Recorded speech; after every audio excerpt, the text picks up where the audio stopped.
Good morning to all. Today I am going to discuss about Spardha Jyoti magazine part 4 current affairs. So ಈಗಾಗಲೇ ನಾನು part 1 part 2 ಮತ್ತು part 3 ಮಾಡಿದ್ದೀನಿ. ಇದೇ YouTube ಚಾನಲಲ್ಲಿ Kannada G K house YouTube ಚಾನಲಲ್ಲಿ ಇದೆ. ಅದನ್ನು ನೋಡ್ಕೊಂಬನ್ನಿ. ಟೈಮ್ ವೇಸ್ಟ್ ಮಾಡಿದೆ ನೆಕ್ಸ್ಟ್ ಟಾಪಿಕ್ಗೆ ಹೋಗೋಣ. ಇದು ಸ್ಪರ್ಧಾ ವಿಜೇತ ಪಾರ್ಟ್ 4 ಅಂದರೆ ಏನಿಲ್ಲ, ಪೇಜ್ ನಂಬರ್ 75ರಿಂದ ಪೇಜ್ ನಂಬರ್ 100ವರೆಗೆ ಇದೆ. ಇದು ನಿಮಗೆ ಅರ್ಥ ಆಯ್ತು ಅನ್ಕೊತೀನಿ. ನೆಕ್ಸ್ಟು ಈಗಾಗಲೇ ನಾನು ಜೂನ್ ಮಂತಲ್ಲಿ ಮ್ಯಾಗ್ಝಿನ್ ಮುಗಿಸಿದ್ದೀನಿ. ಇವತ್ತಿಗೆ ಏಪ್ರಿಲ್ ಮಂತ್ ಮುಗೀತು. ನಿಮ್ಮ ಎಕ್ಸಾಮ್ ಬರೋದ್ರೊಳಗೆ ಎಲ್ಲ ಮ್ಯಾಗ್ಝಿನ್ ಮುಗಿಸ್ಕೊತೀನಿ. ಸೊ ನಾನೇನು ಹೈಲೈಟ್ ಅಂತ ಹೇಳಿದ್ದೆಲ್ಲ 5 ಕ್ವಶನ್ಸು ಇದರಲ್ಲಿ ಬಂದಿದೆ. ಜೂನ್ ಮಂತಲ್ಲಿ ಮಾಡಿದ್ದೆ 5 ಕ್ವಶನ್ಸು ಮೊನ್ನೆ ಗ್ರೂಪ್ ಎ ಕೆ ಎದಲ್ಲಿ ಮಾಡಿದ್ದೀನಿ. ಡೌಟ್ ಇದ್ದರೆ ನೀವು ಕ್ವಶನ್ ಪೇಪರ್ ಹಿಡ್ಕೊಂಡು ನೋಡಿ. ಅದಾದ ನಂತರ ನಾನು ಪ್ರೀವಿಯಸ್ ಇಯರ್ದಲ್ಲಿ ಯಾವ್ಯಾವ ಕ್ವಶನ್ ಬಂದಿತ್ತು ಅಂತ ಹೇಳಿದ್ದೀನಿ, ಅದನ್ನು ನೋಡಿ. ಸೊ ಈಗ 1 ನಿಮಿಷ ಆಯಿತು. ಸೊ ಹೋಗೋಣ ನೆಕ್ಸ್ಟ್ ಕರೆಂಟ್ ಅಫೇರ್ಸ್ ಡಿಸ್ಕಷನ್ಗೆ. ಇಲ್ಲಿ ನೋಡಿ, 2025ನೇ ಸಾಲಿನ ಕೇಂದ್ರ ಸಾಹಿತ್ಯ ಅಕಾಡೆಮಿ ಪ್ರಶಸ್ತಿ ಅಂದರೆ ಈ 2025 ಸಾಲ ಇದು ಕೇಂದ್ರ ಸಾಹಿತ್ಯ ಅಕಾಡೆಮಿ ಪ್ರಶಸ್ತಿ ಇದೆಯಲ್ಲ, ಈ ಕೇಂದ್ರ ಸಾಹಿತ್ಯ ಅಕಾಡೆಮಿ ಪ್ರಶಸ್ತಿಯನ್ನು ಸಂವಿಧಾನದ 8ನೇ ಅನುಸೂಚಿಯಲ್ಲಿ 22 ಭಾಷೆಗಳು ಪ್ಲಸ್ ಕನ್ನಡ ಮತ್ತು ರಾಜಸ್ಥಾನಿ ಸೇರಿ ಟೋಟಲ್ 24 ಭಾಷೆಗಳಿಗೆ ಈ ಪ್ರಶಸ್ತಿನ ನೀಡ್ತಾರೆ. ಕನ್ನಡ ವಿಭಾಗಕ್ಕೆ ದಡ ಸೇರಿಸು ತಂದೆ, ಅರ್ಥ ಆಯ್ತಾ? ದಡ ಸೇರಿಸು ತಂದೆ ಅನ್ನೋ ಕೃತಿಗೆ ಅಮರೇಶ್ ನುಗಡೋಣಿ ಅವರಿಗೆ ಸಿಕ್ಕಿದೆ ಅಂತೆ. ಯಾವ ವಿಭಾಗ? ಸಣ್ಣ ಕಥೆಗಳ ಸಂಕಲನಕ್ಕೆ ಕನ್ನಡ ವಿಭಾಗದ ಕೇಂದ್ರ ಸಾಹಿತ್ಯ ಪ್ರಶಸ್ತಿ. ಕ್ವಶನ್ ನಂಬರ್ 1, ಕೇಂದ್ರ ಸಾಹಿತ್ಯ ಅಕಾಡೆಮಿ ಕನ್ನಡ ವಿಭಾಗಕ್ಕೆ ಯಾರಿಗೆ ಸಿಕ್ತು? ಯಾವುದು ಕೃತಿ? ಆಯ್ತಾ? ಅದಾದ ನಂತರ ಯಾರಿಗೆ ನೀಡ್ತಾರೆ? ನಾನು ಅವಾಗಲೇ ಹೇಳಿದೆಲ್ಲ, ಸಂವಿಧಾನದ 8ನೇ ಅಧಿಸೂಚಿಯಲ್ಲಿ 22 ಅನುಸೂಚಿತ ಭಾಷೆಗಳಿಗೆ ನೀಡ್ತಾರೆ, ಪ್ಲಸ್ ಇಂಗ್ಲೀಷ್ ಮತ್ತು ರಾಜಸ್ಥಾನಿ ಇವೆರಡು ಸಂವಿಧಾನದಲ್ಲಿಲ್ಲ. ಹಾಗಾಗಿ ಟೋಟಲ್ ಆಗಿ 24 ಭಾಷೆಗಳಿಗೆ ನೀಡ್ತಾರೆ. ಅಮೌಂಟ್ ಎಷ್ಟು? 1 ಲಕ್ಷ. ಅರ್ಥ ಆಯ್ತಾ? ಅದೇ ರೀತಿಯಾಗಿ ಈ ಕೊಂಕಣಿ ವಿಭಾಗಕ್ಕೆ ಮಂಗಳೂರಿನ ಕೊಂಕಣಿ ಸಾಹಿತಿ ಎಚ್.ಎಂ. ಪೆರ್ನಾಳ್ ಅವರ ಪ್ರಶಂಸಿತ ಸಾಹಿತ್ಯ ವಿಮರ್ಶಾ ಕೃತಿ ಕೊಂಕಣಿ ಕಾವ್ಯಂ ರೂಪಾನಿ ರೂಪಕಂಗೆ 2025ನೇ ಕೇಂದ್ರ ಸಾಹಿತ್ಯ ಅಕಾಡೆಮಿ ಪ್ರಶಸ್ತಿ. ಕೊಂಕಣಿ ವಿಭಾಗದಲ್ಲಿ ಇದು ಸಿಕ್ಕಿದೆ, ಕನ್ಫ್ಯೂಸ್ ಆಗಬೇಡಿ. ಕನ್ನಡ ವಿಭಾಗ ಇದು ಕೊಂಕಣಿ ವಿಭಾಗ. ದೇ ಆರ್ ಫ್ರಮ್ ಕರ್ನಾಟಕ, ಅವರು ಕೂಡ ಕರ್ನಾಟಕದವರೇ. ಅರ್ಥ ಆಯ್ತಾ? ಸೊ ಕ್ವಶನ್ ನಂಬರ್ 3 ಕೊಂಕಣಿ ವಿಭಾಗದ್ದು. ಅರ್ಥ ಆಯ್ತಾ? ಟೋಟಲ್ ಆಗಿ ಆಮೇಲೆ ಇಂಪಾರ್ಟೆಂಟು, ಅಮರೇಶ್ ನುಗಡೋಣಿ ಅವರು ಕೃತಿಗಳನ್ನು ನೋಡಿ ಕೇಳಿ. ಮಣ್ಣು ಸೇರಿತು ಬೀಜ, ತಮ್ಮಂದದ ಕೇಡು, ಸವಾರಿ. ಯಾಕೆ ಅಂದರೆ so there is a chances ಕೇಳೋದು. ನೆಕ್ಸ್ಟು ಈ ನಾಮನಿರ್ದೇಶನ ಯಾವ್ಯಾವ ಕೊಂಡಿದ್ವು ಅಂದರೆ ಇವೆಲ್ಲ ಕೃತಿಗಳು ನಾಮನಿರ್ದೇಶನ. ಬಟ್ ಬರಗೂರು ರಾಮಚಂದ್ರಪ್ಪ ನೋಡ್ಕೊಳ್ಳಿ. ಕಾಗೆ ಕಾರುಣ್ಯದ ಕಣ್ಣು ಇವೆಲ್ಲ. ಆಮೇಲೆ ಅಮರೇಶ್ ದಡ ಸೇರಿತು ತಂದೆ ಆಯಿತು. ಸೊ ಯಾಕೆ ಅಂದರೆ ಇಂಪಾರ್ಟೆಂಟ್ ಇದೆ, ಅದಕ್ಕೋಸ್ಕರ ಹೇಳ್ತಿರೋದು. ಒಂದ್ಸಾರಿ ನೋಡ್ಕೊಳ್ಳಿ. ನೆಕ್ಸ್ಟ್ ಬಂದ್ಬಿಟ್ಟು ಜಯಂತಿ ಕಮಲೇಶ್ಗೆ ಸಂಗೀತ ಕಲಾನಿಧಿ ಪ್ರಶಸ್ತಿ. ಸೊ ಮದ್ರಾಸ್ ಈ ಪ್ರಶಸ್ತಿ ಯಾರು ನೀಡ್ತಾರೆ ಅಂದರೆ, ಸಂಗೀತ ಕಲಾನಿಧಿ ಪ್ರಶಸ್ತಿ ಯಾರು ನೀಡ್ತಾರೆ ಅಂದರೆ ಮದ್ರಾಸ್ ಮ್ಯೂಸಿಕ್ ಅಕಾಡೆಮಿ ನೀಡೋ ಪ್ರತಿಷ್ಠಿತ ಸಂಗೀತ ಕಲಾನಿಧಿ ಪ್ರಶಸ್ತಿ ಇದು. ಸೊ ಇವರೇನಿದು ವೀಣಾ ವಾದಕಿ. ಕ್ವಶನ್ ಕೇಳಿದ್ದ ಲಾಸ್ಟ್ ಟೈಮು ಪೊಲೀಸ್ ಎಕ್ಸಾಮ್ಸ್ ಎಲ್ಲ ನಾವು ಬರೋ ಟೈಮಲ್ಲಿ ಕೇಳಿಬಿಡ್ತಿದ್ದ. ಜಯಂತಿ ಕಮಲೇಶ್ ಅವರು ಈ ವಿಭಾಗಕ್ಕೆ ಸಂಬಂಧಪಟ್ಟಿರುವಂಥ ವೀಣಾ ವಾದಕಿ ಅವರು. ಸೊ ಸಂಗೀತ ಕಲಾನಿಧಿ ಯಾರು ನೀಡ್ತಾರೆ? ಮದ್ರಾಸ್ ಮ್ಯೂಸಿಕ್ ಅಕಾಡೆಮಿ ನೀಡುತ್ತೆ. ಮುಗೀತು. ರೂಪಪ್ಲಾ ನಾಯಕಿಗೆ ಸಂತ ಸೇವಾಲಾಲ್ ಪ್ರಶಸ್ತಿ. ಇದೇನಿದೆಯಲ್ಲ, ಬಂಜಾರ್ ಸಂಸ್ಕೃತಿ ಮತ್ತು ಭಾಷಾ ಅಕಾಡೆಮಿ 2025-26ನೇ ಸಾಲಿನ ಸಂತ ಸೇವಾಲಾಲ್ ವಾರ್ಷಿಕ ಮತ್ತು ಗೌರವ ಪ್ರಶಸ್ತಿ ಪ್ರಕಟ ಆಗಿದೆ. ಇದು ಅವ್ರದ್ದು, ಇನ್ನು ಬಂಜಾರ್ ಸಂಸ್ಕೃತಿ ಮತ್ತು ಭಾಷಾ ಅಕಾಡೆಮಿ ಅವ್ರು ಕೊಡ್ತಾರೆ. ಇದನ್ನು ಯಾರಿಗೆ ಸಿಕ್ಕಿದೆ ಅಂದರೆ ರೂಪ್ಲಾ ನಾಯಕ್. ಇದು ಕೂಡ 1 ಲಕ್ಷ ಅಮೌಂಟ್ ಇದೆ. ನಿಮ್ಗೆ ಗೊತ್ತಿದೆಯಾ, ಕರ್ನಾಟಕ ರಾಜ್ಯ ಪ್ರಶಸ್ತಿ ಅತ್ಯುನ್ನತ ನಾಗರಿಕ ಪ್ರಶಸ್ತಿ ಆಗಿದೆ. 1992 ಸ್ಥಾಪನೆ ಆಗೈತೆ ಇದು, 1992ರಲ್ಲಿ. ಫಸ್ಟ್ ನಿಮ್ಗೆ ಗೊತ್ತಿರ್ಬೇಕಲ್ಲ, ಕುವೆಂಪು, ಡಾಕ್ಟರ್ ರಾಜ್ಕುಮಾರ್. ಫಸ್ಟ್ ಕುವೆಂಪುನೇ, ಆಮೇಲೆ ಡಾಕ್ಟರ್, ಅಂದರೆ ಎಟ್ ಎ ಟೈಮ್ ಕೊಡ್ತಾರೆ. ಕುವೆಂಪು ಮತ್ತು ಡಾಕ್ಟರ್ ರಾಜ್ಕುಮಾರ್ ಇದುವರೆಗೂ 12 ಜನಕ್ಕೆ ಕರ್ನಾಟಕ ರತ್ನ ಪ್ರಶಸ್ತಿ ನೀಡಿದ್ದಾರೆ. ಟೋಟಲ್ ಇದುವರೆಗೂ 12 ಜನಕ್ಕೆ ನೀಡಿದ್ದಾರೆ. ಲಾಸ್ಟ್ಗೆ ಮರಣೋತ್ತರವಾಗಿ ಪುನೀತ್ ರಾಜ್ಕುಮಾರ್ಗೂ ಮತ್ತು ವಿಷ್ಣುವರ್ಧನ್ ನೀಡಿದ್ದಾರೆ. ಇದನ್ನು ನೆನ್ಪಿಟ್ಕೊಳ್ಳಿ. ಟೋಟಲ್ 12 ಜನ ಫಸ್ಟ್ ಸ್ಟಾರ್ಟ್ ಆಗಿದೆ. ಇಂಪಾರ್ಟೆಂಟ್ ಇದೆ. ಅದಾದ ನಂತರ ಯಾರ್ಯಾರು ಇದ್ದೀರಾ ಹೊಸದಾಗಿ ಇದನ್ನು ಇಂಪಾರ್ಟೆಂಟ್ ಯಾಕಂದ್ರೆ ಹೋಗ್ರಪ್ಪ. ಟೋಟಲ್ ಆಗಿ 12 ಜನ ಇದ್ದಾರೆ. From Kuvempu, starting from Kuvempu to ನಮ್ಮ ವಿಷ್ಣುವರ್ಧನ್ ಅವ್ರಿಗೂ ಟೋಟಲ್ ಆಗಿ 12 ಜನ ಇದ್ದಾರೆ. ಅದನ್ನು ಬಾಟ್ ಹಾಕಿ, ಇಂಪಾರ್ಟೆಂಟು. ಸರಸ್ವತಿ ಸಮ್ಮಾನ್ ಪ್ರಶಸ್ತಿ ಲೇಖಕ ರಾಮ್ ಕುಮಾರ್ ಅವರಿಗೆ. ಬೆಂಗಾಲಿ ನಾವೆಲ್ ಹರ ಪ್ರಭಾತಿ ಕಥಾ ಸೆಲೆಕ್ಟೆಡ್ ಫಾರ್ ಸರಸ್ವತಿ ಸಮ್ಮಾನ್. ಅಂದರೆ ಲೇಖಕ ರಾಮ್ ಕುಮಾರ್ ಮುಖೋಪಾಧ್ಯಾಯ ಅವರಿಗೆ. ಅವ್ರ ಕೃತಿ ಯಾವುದು? ಹರ ಪಾರ್ವತಿ ಕಥಾ, ಬಂಗಾಳಿ ಕಾದಂಬರಿ. ಅವರಿಗೆ 2025ನೇ ಸಾಲಿನ ಸರಸ್ವತಿ ಸಮ್ಮಾನ್ ಪ್ರಶಸ್ತಿ. ಇದನ್ನು ಯಾರು ನೀಡ್ತಾರೆ? ಇಂಪಾರ್ಟೆಂಟು, ಗೌರ್ಮೆಂಟ್ ನೀಡಲ್ಲ ನೋಡಿ. ಕೆ.ಕಾ. ಬಿರ್ಲಾ ಕೆ ಬಿರ್ಲಾ ಫೌಂಡೇಶನ್ ಇದು ಗೊತ್ತಲ್ಲ, ಬಿರ್ಲಾ ಫೌಂಡೇಶನ್ ನಿಮಗೆ K Birla foundation K Birla foundation ಅವರು ನೀಡ್ತಾರೆ. ಇವರು 1991ರಿಂದ ನೀಡ್ತಾ ಬಂದಿದ್ದಾರೆ. ಪ್ರಶಸ್ತಿ 15 ಲಕ್ಷ ಅಮೌಂಟ್ ಇದೆ. ಅದರ ನಂತರ ಯಾರಿಗೆ ನೀಡ್ತಾರೆ, who are eligible to take this prize ಅಂದರೆ ಭಾರತೀಯ ಪ್ರಜೆಗಳು ದೇಶದ ಯಾವುದೇ ಭಾಷೆಗಳಲ್ಲೇ ಬರೆದ ಶ್ರೇಷ್ಠ ಸಾಹಿತ್ಯಕ್ಕೆ ನೀಡ್ತಾರೆ. Question number 1, Saraswati Samman important. ಇದು ಯಾರು ನೀಡ್ತಾರೆ ಕೆ ಬಿರ್ಲಾದವರು ಯಾರಿಗೆ ನೀಡ್ತಾರೆ ಶ್ರೇಷ್ಠ ಸಾಹಿತ್ಯವರಿಗೆ. ಈ ವರ್ಷ ಯಾರಿಗೆ ಸಿಕ್ಕಿದೆ ಅಂದರೆ ಬಂಗಾಳಿ ಕೃತಿಗೆ ಸಿಕ್ಕಿದೆ. ಯಾವುದು ಕೃತಿ? ಹರಪಾರ್ವತಿ. ಯಾರು ಬರೆದವರು? ರಾಮ್ಕುಮಾರ್ ಮುಖೋಪಾಧ್ಯಾಯ. ಮುಗೀತು. ಅದಾದ ನಂತರ ಇಂಪಾರ್ಟೆಂಟ್ ಅಂದರೆ ಸರಸ್ವತಿ ಸಮ್ಮಾನ್ ಕರ್ನಾಟಕದ ಯಾರು ಪಡೆದಿದ್ದಾರೆ? ಹೌದು, ನಮ್ಮ SL ಭೈರಪ್ಪನವರು. ಅವ್ರದ್ದು ಮಂದ್ರಗ ಅಂತ ಒಂದು ಕಾದಂಬರಿ 2010ರಲ್ಲಿ. ವೀರಪ್ಪ ಮೊಯ್ಲಿ ರಾಮಾಯಣ ಮಹಾನ್ವೇಷಣಂ ಅಂತ ಈ ಕೃತಿಗೆ ಯಾವುದಪ್ಪ ಇದು ನಮ್ಮ ಸರಸ್ವತಿ ಸಮ್ಮಾನ್ ಸಿಕ್ಕಿದೆ. Next KSRTC means governance now award ಅಂತ. ಏನಂದರೆ ಮೈಸೂರು ನಗರ ಪಾಲಿಕೆ 200 ಬಸ್ಗಳಲ್ಲಿ ಧ್ವನಿ ಸ್ಪಂದನ onboard bus identification navigation system ವ್ಯವಸ್ಥೆ ಜಾರಿಗೊಳಿಸಿದ ಕಾರಣಕ್ಕಾಗಿ KSRTCಗೆ ಗವರ್ನೆನ್ಸ್ ನೌ 12ನೇ ರಾಷ್ಟ್ರೀಯ ಪ್ರಶಸ್ತಿ ಲಭಿಸಿದೆ.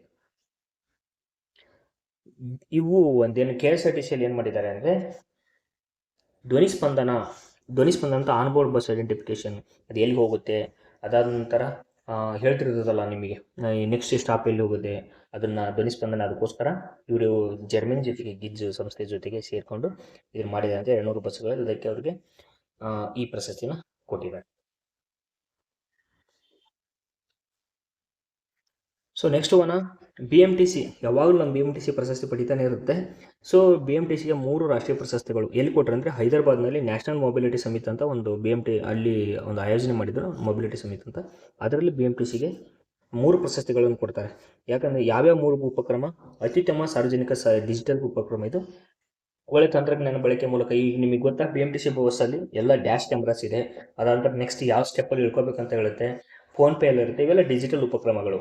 ಅದಾದ ನಂತರ EV ಕ್ಲೀನ್ ಫ್ಲೀಟ್ ಪರಿವರ್ತನೆ ವರ್ಷ ಪ್ರಶಸ್ತಿ ಅಂದರೆ ವಿದ್ಯುತ್ ಚಾಲಿತ ಬಸ್ಗಳನ್ನು ನಮ್ಮಲ್ಲಿ ಬಳಸ್ತಾ ಇದ್ದಾರೆ. ಅದು ಒಂದು ನಾಗರಿಕರನ್ನು ತೊಟ್ಟುಕೊಳ್ಳುವ ಸಾಮರ್ಥ್ಯದ ಸಂಚಾರಕ ನೀಡುತ್ತದೆ ಎಲ್ಲ ವರ್ಗದಲ್ಲಿ ಸಮಾನ.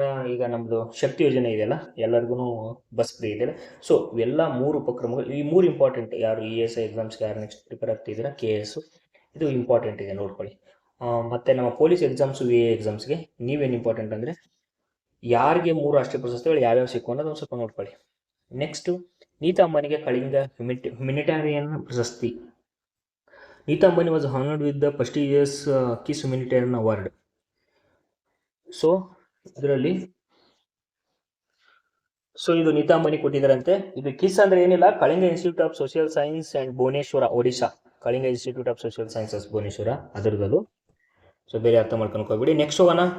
ಸೋಡಿಯಂ ಒಂದು ಕ್ರಿಯಾಶೀಲವಾದ ಧಾತು. ಇದು ತೇವಾಂಶದಿಂದ ವರ್ತಿಸುವ ಕಾರಣ ಸೋಡಿಯಂನ್ನು ಸೀಮೆ ಎಣ್ಣೆಯಲ್ಲಿ ಶೇಖರಿಸಿಡುತ್ತಾರೆ. ಅಂದರೆ ಸೋಡಿಯಂ ಏನಂದರೆ ಅದು ಒಂದು ಕ್ರಿಯಾಶೀಲ ಧಾತು. ಕೇಳ್ತಾರೆ ಎಕ್ಸಾಮ್ಸ್, ಅವಾಗೆಲ್ಲ ಕೇಳ್ತಾ ಇದ್ದ. ಸೀಮೆ ಎಣ್ಣೆ ಗೊತ್ತಲ್ಲ, ನಿಮ್ಮನ್ನು ಸೀಮೆ ಎಣ್ಣೆಯಲ್ಲಿ ಹಾಕಿರ್ತಾರೆ. ಯಾಕಂದರೆ ಇದು ಆಮ್ಲಜನಕದೊಂದಿಗೆ ವರ್ತನೆ ಮಾಡಿ ಆಪರೇಟ್ ಆಗಿ ಉರಿದು ಹೋಗಿಬಿಡುತ್ತೆ ಹೊರಗೆ ತೆಗೆದ ತಕ್ಷಣ. ನಾವು ಲ್ಯಾಬಲ್ಲೆಲ್ಲ ವರ್ಕ್ ಮಾಡಬೇಕಾದ್ರೆ ಇದಾಗಿತ್ತು. ಸೊ ನೆಕ್ಸ್ಟ್ ಗಣಿತದ ನೋಬೆಲ್ ಎಂದು ಖ್ಯಾತವಾದ ಅಬೆಲ್ ಪ್ರಶಸ್ತಿ. ಜರ್ಮನಿ ಗಣಿತ ಶಾಸ್ತ್ರಜ್ಞ Gerd Falting. Mathematician Gerd Falting is honoured with the Abel prize. So ಒಂದೇದು ನಿಮಗೆ ಫಸ್ಟ್ ಟೈಮ್ ಓದೋರಿಗೆ ಅಬೆಲ್ ಪ್ರಶಸ್ತಿ ಯಾರಿಗೆ ಕೊಡ್ತಾರೆ ಅನ್ನೋದು ನೆನಪಿರಬೇಕು. ಅಬೆಲ್ ಪ್ರಶಸ್ತಿ ಓನ್ಲಿ ಗಣಿತ ವಿಭಾಗಕ್ಕೆ ಮಾತ್ರ ಕೊಡ್ತಾರೆ, ಅದಕ್ಕೆ ಅದನ್ನು ಗಣಿತದ ನೊಬೆಲ್ ಅಂತಾರೆ. ಅರ್ಥ ಆಯ್ತಾ? ಈ ಸಾರಿ ಯಾರಿಗೆ ಸಿಕ್ಕಿದೆ ಪ್ರಶಸ್ತಿ ಅಂದರೆ, ಯಾವ ದೇಶದವ್ರು ಸಿಕ್ಕಿದೆ ಅಂದರೆ ಜರ್ಮನ್ ದೇಶದವರಿಗೆ ಸಿಕ್ಕಿದೆ. ಅವ್ರ ಹೆಸರು ಬಂದುಬಿಟ್ಟು ಗೆರ್ಡ್ ಫಾಲ್ಟಿಂಗ್ ಅಂತ.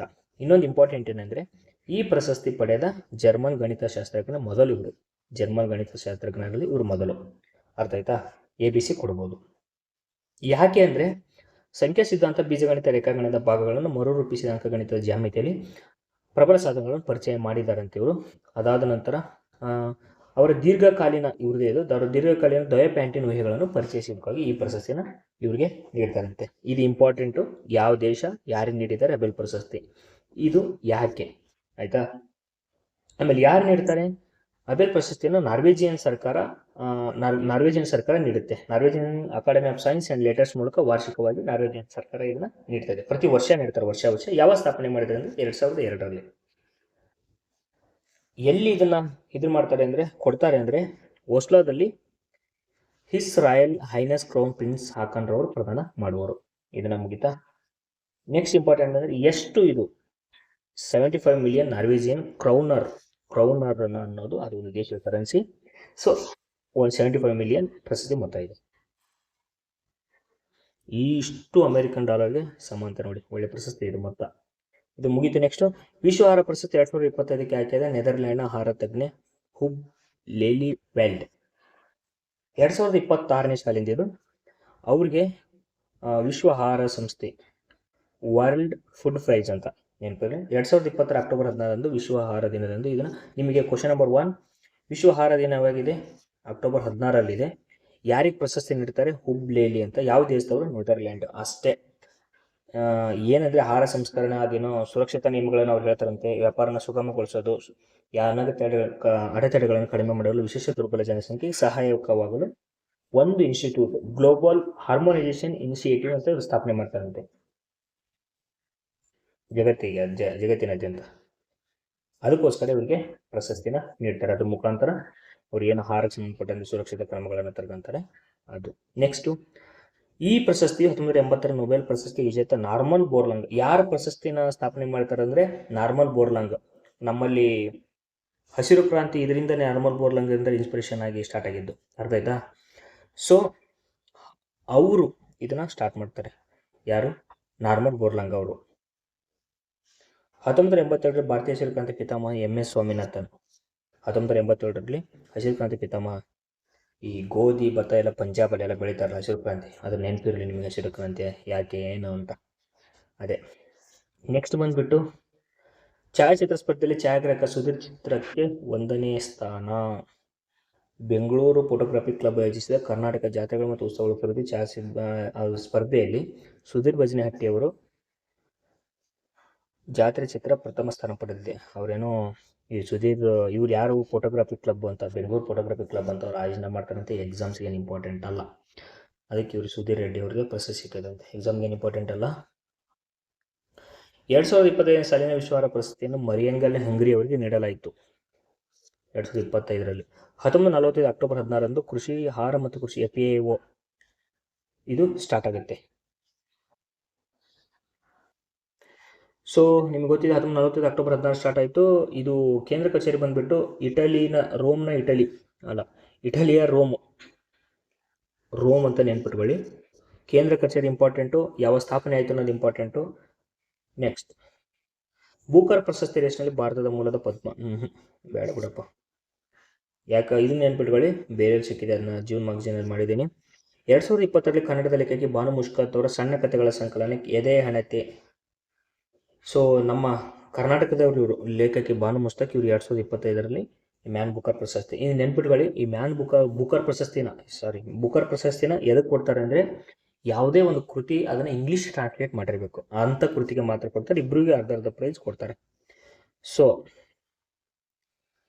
ಇವರು ಎದೆ ಹಣತೆ ಆ ಕೃತಿಗೆ ದೀಪಾ ಬಸ್ತಿ ಅವರು ಟ್ರಾನ್ಸ್ಲೇಟ್ ಮಾಡ್ತಾರೆ, ಅವ್ರಿಗೆ ಸಿಕ್ಕಿದೆ, ಇದು ಇಂಪಾರ್ಟೆಂಟು. ನೆಕ್ಸ್ಟ್, ಅಕ್ಷಯ ಪಾತ್ರ ಫೌಂಡೇಶನ್ಗೆ ರಾಷ್ಟ್ರಪತಿ ಗೌರವ. ಕೇಂದ್ರ ಸರ್ಕಾರದ ಮಹತ್ವಾಕಾಂಕ್ಷಿ PM ಪೋಷಣ್ ಯೋಜನೆ ಅಡಿಯಲ್ಲಿ ಇವರೇನು ಅಕ್ಷಯ ಪಾತ್ರ ಫೌಂಡೇಶನ್ ಏನಿದೆಯಲ್ಲ, ಇಸ್ಕಾನ್ ಅವ್ರದ್ದು, ಆ ಮಕ್ಕಳಿಗೆಲ್ಲ ಊಟ ಕೊಡ್ತಿರ್ತಾರಲ್ಲ, ಅವ್ರಿಗೇನು ರಾಷ್ಟ್ರಪತಿ ಗೌರವ ಸಿಕ್ಕಿದೆ ಅಷ್ಟೇ. ಡಾಕ್ಟರ್ ಬಾಬು ಜಗಜೀವನ್ ರಾಮ್ ಪ್ರಶಸ್ತಿ ಕರ್ನಾಟಕ ರಾಜ್ಯ ಸರ್ಕಾರ. ಸೊ ಕರ್ನಾಟಕ ಸರ್ಕಾರ ನೀಡುತ್ತೆ ಇದನ್ನ, ಡಾಕ್ಟರ್ ಬಾಬು ಜಗಜೀವನ್ ರಾಮ್ ಪ್ರಶಸ್ತಿ ಮೊತ್ತ 5 ಲಕ್ಷ ಇರುತ್ತೆ. 20 ಗ್ರಾಮ್ ಚಿನ್ನದ ಪದಕ ಇದೆ ಇದರಲ್ಲಿ. ಯಾರ್ಯಾರು ನೀಡುತ್ತದೆ ಅಂದರೆ ಇದನ್ನ ನೋಡ್ಕೊಂಬಿಡಿ, ಎಲ್ಲ ಹೆಸರು ನೋಡ್ಕೊಂಬಿಡಿ. ಚಂದ್ರಮ್ಮ ಬೆಂಗಳೂರು, ಡಿಂಗ್ರಿ ನರಸಪ್ಪ ಜಾನಪದ, ಸರಾಜ್ ಕಟ್ಟಾರ್ ಪತ್ರಿಕೋದ್ಯಮ, ನಾರಾಯಣ್ ಮೈಸೂರು ಆಡಳಿತ, ನರಸಿಯಪ್ಪ ತುಮಕೂರು. ಸೊ ಇದು ಇಂಪಾರ್ಟೆಂಟು, ಒಂದ್ಸಾರಿ ನೋಡ್ಕೊಳ್ಳಿ. ಭಾರತ ರತ್ನ ಪ್ರಶಸ್ತಿ ನಿಮ್ಗೆ ಆಗಲೇ ಗೊತ್ತಿದೆ, ಅದು 1954ರಲ್ಲಿ ಸ್ಟಾರ್ಟ್ ಮಾಡ್ತಾರೆ. ಸಿ ರಾಜಗೋಪಾಲಾಚಾರಿ ಮತ್ತು S Radhakrishnan, sir C V Raman, ಈ 3 ಜನಕ್ಕೂ ಎಟ್ ಎ ಟೈಮ್ಗೆ ಪ್ರಶಸ್ತಿಯನ್ನು ನೀಡ್ತಾರೆ. ನೆಕ್ಸ್ಟ್, ಮೊದಲ ಖೇಲೋ ಇಂಡಿಯಾ ಬುಡಕಟ್ಟು ಕ್ರೀಡಾಕೂಟ Chhattisgarh. First Khelo India tribal games in Chhattisgarh. English terms ಒಂದು ಸ್ವಲ್ಪ ನೋಡ್ಕೊಳ್ಳಿ. ಸೊ ಇದ್ರದ್ದು ಏನಾಗಿತ್ತಪ್ಪ ಅಂದರೆ, ಮಸ್ಕಟ್ ಲಾಂಛನ ಅಂತ ಇರಲ್ಲ, ಅದೇನಾಗಿತ್ತು ಅಂದರೆ ಮೋರ್ ವೀರ್ ಅಂತ. ಮೋರ್ ಅಂದರೆ ನಮ್ಮದೇ ಆದ, ವೀರ್ ಅಂದರೆ ಶೌರ್ಯ, ನಮ್ಮದೇ ಆದ ಶೌರ್ಯ ಅಂತ. ಇದಕ್ಕೆ ಅಧಿಕೃತ ಹಾಡು ಯಾವುದಾಗಿತ್ತಂತೆ, ಭಾರತ್ ಕಿ ಜನಜಾತ್ ಖೇಲ್ ಛತ್ತೀಸ್ಗಢ ಮಾ ಸುಂದರ್ ಮೇಲ್ ಅಂತ, ಅದು ಸಾಂಗು. ಇದನ್ನ ಮಸ್ಕಟ್ ನೆನ್ಬಿಟ್ಕೊಳ್ಳಿ. ಮೊದಲ ಖೇಲೋ ಇಂಡಿಯಾ ಬುಡಕಟ್ಟು ಕ್ರೀಡಾಕೂಟ, ಬುಡಕಟ್ಟದವ್ರು ಮಾತ್ರ ಭಾಗವಹಿಸೋದು ಇದು. ಇದರಲ್ಲಿ ಇಂಪಾರ್ಟೆಂಟ್ ಏನಂದರೆ, ಇದನ್ನ ನೋಡ್ಕೊಂಡೆ. ಸೊ ಯಾವ್ಯಾವ ಗೇಮ್ಸ್ ಇದ್ದವಪ್ಪ ಇದರಲ್ಲಿ. ಅಂದರೆ ಅಥ್ಲೆಟಿಕ್ಸ್ ಇತ್ತು, ಫುಟ್ಬಾಲ್ ಇತ್ತು, ಹಾಕಿ, ಟೋಟಲ್ 7. ಹಾಕಿ, ವೇಟ್ ಲಿಫ್ಟಿಂಗು, ಬಿಲ್ಲುಗಾರಿಕೆ, ಈಜು, ಕುಸ್ತಿ, ಟೋಟಲ್ 7 ಪದಕಗಳನ್ನು ಒಳಗೊಂಡಿದೆ. 7 ಸ್ಪರ್ಧೆ ಇತ್ತು. ಜೊತೆಗೆ ಮಲ್ಲಕಂಬನಿತ್ತು, ಕಬಡ್ಡಿನಿತ್ತು. ಟೋಟಲ್ ಇಷ್ಟು 9 ಕ್ರೀಡೆಗಳು, 7 ಪದಕಗಳು. ಸೊ 9 ಈ ಕ್ರೀಡೆಗಳು. ಸೊ ಇಂಪಾರ್ಟೆಂಟ್ ಏನಿತ್ತಂದರೆ ಇದರಲ್ಲಿ ಈ ನಮ್ಮಲ್ಲಿ ಏನು ಇಂಪಾರ್ಟೆಂಟ್, ಈ ಖೇಲೋ ಇಂಡಿಯಾ ಬುಡಕಟ್ಟು ಇದೆಯಲ್ಲ, ಕರ್ನಾಟಕ ಸಮಗ್ರ ಚಾಂಪಿಯನ್ ಆಗಿ ಹೊರಹೊಮ್ಮಿದೆ ಅಂತೆ. ಇಷ್ಟು ಟೋಟಲ್ ಇದಾವೆ. ಅದರಲ್ಲಿ ಕರ್ನಾಟಕ ಸಮಗ್ರ ಚಾಂಪಿಯನ್ ಆಗಿ ಟೋಟಲ್ 38 ಪದಕಗಳನ್ನು ನಮ್ಮ ಕರ್ನಾಟಕ ತಗೊಂಡಿದೆ. ಖುಷಿ. ಕರ್ನಾಟಕದ ಈಜುಪಟು ಮಣಿಕಂಠರವರು ಪುರುಷರ ವಿಭಾಗದ ಶ್ರೇಷ್ಠ ಕ್ರೀಡಾಪಟು ಎಂಬ ಪಾತ್ರರಾದರು. ಇವರೇನು ಮಣಿಕಂಠರು? ಇವರು ಈಜುಪಟು, ನೆನಪಿರಲಿ. 8 ಚಿನ್ನ 1 ಕಂಚು ಗೆದ್ದಾರಂತೆ ಇವರು ಮಣಿಕಂಠವರು. ಇಂಪಾರ್ಟೆಂಟ್, ವೆರಿ ಇಂಪಾರ್ಟೆಂಟ್, ಈ ಪೇಜ್ ಇಂಪಾರ್ಟೆಂಟ್. ಸೊ ನೋಡ್ಕೊಳ್ಳಿ ಇದನ್ನ.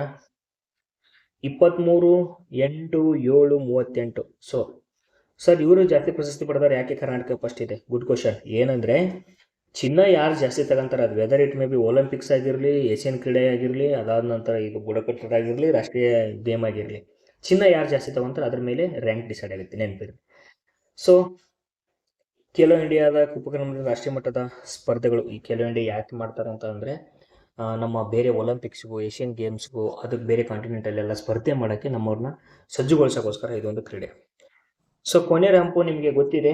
ಕೊನೇರು ಹಂಪಿ 2007ರಲ್ಲಿ ಭಾರತದ 2ನೇ ಮಹಿಳಾ ಗ್ರ್ಯಾಂಡ್ ಮಾಸ್ಟರ್ ಆಗಿ ಇವರು ಹೊರಹೊಮ್ತಾರೆ. ತಮ್ಮ 15ನೇ ವಯಸ್ಸಿನಲ್ಲಿ ಗ್ರ್ಯಾಂಡ್ ಮಾಸ್ಟರ್ ಆದ ಮಹಿಳಾ ವಿಭಾಗದ ಅತ್ಯಂತ ಕಿರಿಯ ವಯಸ್ಸಿನಲ್ಲಿ ಗ್ರ್ಯಾಂಡ್ ಮಾಸ್ಟರ್ ಇವರು ಕೊನೇರು ಹಂಪಿ ಅಂತ. ನೆಕ್ಸ್ಟ್, ವಿಶ್ವ ಒಳಾಂಗಣ ಅಥ್ಲೆಟಿಕ್ ಚಾಂಪಿಯನ್ಶಿಪ್ಗೆ ಒಡಿಶಾ ಆತಿಥ್ಯ. Odisha hoisting for 2028 world athletics indoor championship. ಇದು ಇಂಪಾರ್ಟೆಂಟು. ಸೊ ವಿಶ್ವ ಒಳಾಂಗಣ ಅಥ್ಲೆಟಿಕ್ ಚಾಂಪಿಯನ್ಶಿಪ್ಪು ಭಾರತ ಮೊದಲನೇ ಬಾರಿಗೆ ಆತಿಥ್ಯ ವಹಿಸ್ತಾ ಇದೆ ಅಂತೆ. ಇದು ಬೇರೆ ಬೇರೆ ಕಡೆಯಿಂದ ಬೇರೆ ಬೇರೆ ತಾರೆಗಳು, ಅಂದರೆ ಸ್ಪೋರ್ಟ್ಸ್ ಪರ್ಸನ್ಸ್ ಎಲ್ಲ ಬೇರೆ ದೇಶಗಳಿಂದ ಭಾಗವಹಿಸ್ತಾರೆ. ಎಲ್ಲಿ? ಪ್ರತಿಷ್ಠಿತ ಕ್ರೀಡಾಕೂಟ 2028ರಲ್ಲಿ ಭುವನೇಶ್ವರದಲ್ಲಿ ನಡೆಯಲಿದೆ. 26 ಕ್ರೀಡೆಗಳಲ್ಲಿ ಸ್ಪರ್ಧೆ ನಡೆಯಲಿದ್ದು ಪುರುಷ ಮತ್ತು ಮಹಿಳೆಯರ ಬಗ್ಗೆ 13 ಸ್ಪರ್ಧೆಗಳು. ಇವರಿಗೆ ಪುರುಷರಿಗೆ 13, ಮಹಿಳೆಯರಿಗೆ 13 ಇರುತ್ತೆ. ಏನಂದ್ರೆ 2020 ಕಾಮನ್ವೆಲ್ತ್ ಗೇಮ್ಸ್ಗೆ ಅಹಮದಾಬಾದ್ ಇದು ಒಂದು ಇಂಪಾರ್ಟೆಂಟ್. ಕಾಮನ್ವೆಲ್ತ್ ಗೇಮ್ಸ್ಗೆ ನಮ್ಮ ಅಹಮದಾಬಾದಲ್ಲಿ 2030 ಹಾಸ್ಟ್ ಮಾಡುತ್ತೆ ನಮ್ಮ ಭಾರತ. ಇದು ಒಂದಿರಲಿ. ವಿಶ್ವ ಒಳಾಂಗಣ ಅಥ್ಲೆಟಿಕ್ ಚಾಂಪಿಯನ್ಶಿಪ್ ಯಾವುದು? ಒಡಿಶಾ. ನೆಕ್ಸ್ಟ್ ಬಂದ್ಬಿಟ್ಟು ನಿಷೇಧಿತ ಮದ್ದು ಸೇವನೆಯಲ್ಲಿ ಭಾರತದ ಮೊದಲ ಸ್ಥಾನ ವಿಶ್ವ ಅಥ್ಲೆಟಿಕ್ ಸಂಸ್ಥೆ. ವಿಶ್ವ ಅಥ್ಲೆಟಿಕ್ ಸಂಸ್ಥೆ ಹೇಳುತ್ತಂತೆ ಇದು ವರ್ಸ್ಟ್ ನಮ್ಮವ್ರಿಗೆ. ಡ್ರಗ್ಸ್ ಎಲ್ಲ ತಗೊಂತಾರೆ, ಡೋಪಿಂಗ್ ಮದ್ದು ಸೇವನೆ ಮಾಡ್ತಿರ್ತಾರಲ್ಲ, ಇವರು ದ್ಯುತಿ ಚಾಂದ್ ಅಂತವರೇನೆ ಹೋಗಿದ್ದಾರೆ. ಟೋಟಲ್ ಆಗಿ ನಮ್ಮ ಕರ್ನಾಟಕದಿಂದ ಭಾರತದಿಂದ ಟೋಟಲ್ 148 ಜನ ಅನರ್ಹರಾಗಿದ್ದಾರಂತೆ ಡೋಪಿಂಗ್ ತಗೊಂಡು ಗೇಮ್ ಟೈಮಲ್ಲಿ. ಅರ್ಥ ಆಗ್ತಿದೆಯಾ? ಸೊ ವರ್ಸ್ಟು ಹಿಂದೆ ಎಲ್ಲರಿಗಿಂತ ಲಾಸ್ಟ್ ನಮ್ಮದೇ ಇದೆ. ಕೀನ್ಯಾ 146 ಬಿಟ್ಟರೆ 148 ನಮ್ಮದೇ, ಅಂದರೆ 148 ನಮ್ಮದೇ ಎಲ್ಲರಿಗಿಂತ ಲಾಸ್ಟು. ಅದೇನು ಇಂಪಾರ್ಟೆಂಟ್ ಅಲ್ಲ. 2025ನೇ ಸಾಲಿನ ಹಾಕಿ ಇಂಡಿಯಾ ವಾರ್ಷಿಕ ಪ್ರಶಸ್ತಿ. ಇದನ್ನು ನವದೆಹಲಿಯಲ್ಲಿ ಕೇಂದ್ರ ಸಚಿವ ಭಾರತ ಸರ್ಕಾರ ನಡೆಯುತ್ತೆ. ಸಚಿವ ಮನ್ಸುಖ್ ಮಾಂಡವಿ, ಕೇಂದ್ರ ಕ್ರೀಡಾ ಸಚಿವ, ನೆನಪಿಟ್ಕೊಳ್ಳಿ, ಮೊನ್ನೆ ಸಹಕಾರ ಸಚಿವ ಹೇಳ್ಬಿಟ್ಟಿದ್ರು. ವರ್ಷದ ಆಟಗಾರ ಹಾರ್ದಿಕ್ ಸಿಂಗ್, ಇವರಿಗೆ ವರ್ಷದ ಆಟಗಾರ ಒಬ್ಬರಿಗೆ ನವನೀತ್ ಕೌರ್ ಅಂತ ಆಟಗಾರ ಮೆನ್ ಹಾರ್ದಿಕ್ ಸಿಂಗ್. ಮೇಜರ್ ಧ್ಯಾನ್ ಚಂದ್ ಜೀವಮಾನ ಸಾಧನ ಪ್ರಶಸ್ತಿ ಜಾಫರ್ ಇಕ್ಬಾಲ್ ಅಂತ ಇವ್ರಿಗೆ ಕೊಟ್ಟಿದ್ದಾರಂತೆ. 25 ಲಕ್ಷ ಬಹುಮಾನ ಇದೆ. ವರ್ಷದ ಡಿಫೆಂಡರು ಸಂಜಯ್, ವರ್ಷದ ಗೋಲ್ ಕೀಪರು ಬಿಜುದೇವಿ ಖರಿಬಂ, ಮಿಡ್ ಫೀಲ್ಡರ್ ಪ್ರಶಸ್ತಿ ಸಂಜಯ್. ಇದ್ರಿಗೆ ಇಂಪಾರ್ಟೆಂಟ್ ಏನಂದ್ರೆ ವರ್ಷದ ಅಂಪೈರ್ ಗೌರವ್ ಕನ್ನಡದ ರಘುಪ್ರಸಾದ್. ಇದು ಒಂದು ಇಂಪಾರ್ಟೆಂಟು. ಇದು ಒಂದು ಮೇಜರ್ ಧ್ಯಾನ್ ಚಂದ್. ಇದೆಲ್ಲ ತಲೆಕೆಡಿಸ್ಕೊಳ್ಳೋಕೆ ಹೋಗಬೇಡಿ. ಹಾಕಿ ಇಂಡಿಯಾ ವ್ಯವಸ್ಥಾಪನೆ 2009 ಕೇಂದ್ರ ಕಚೇರಿ ನವದೆಹಲಿ. ದಿಲೀಪ್ ಟರ್ಕೆ ಕಾರ್ಯದರ್ಶಿ. ಬೋಲ್ನಾಥ್. ಇದೇನು ಇಂಪಾರ್ಟೆಂಟ್ ಅಲ್ಲ, 1-2 ಇಂಪಾರ್ಟೆಂಟು. ಅದಾದ ನಂತರ ಈ ಕರ್ನಾಟಕದವರು ಅಂಪೈರ್ ಗೌರವ ಪ್ರಶಸ್ತಿ ಇಕ್ಬಾಲ್, ಅದಾದ ನಂತರ ಅದು ಜೀವಮಾನ ಪ್ರಶಸ್ತಿ. ವಿಶ್ವ ಪ್ಯಾರಾ ಆರ್ಚರಿ ಸೀರೀಸ್ನ ಮಹಿಳಾ ಕಾಂಪೌಂಡ್ ವೈಯಕ್ತಿಕ ವಿಭಾಗದಲ್ಲಿ ಚಿನ್ನ ಗೆದ್ದ ಪಾಯಲ್ ನಾಗ್. ಸೊ ಬ್ಯಾಂಕಾಕ್ನಲ್ಲಿ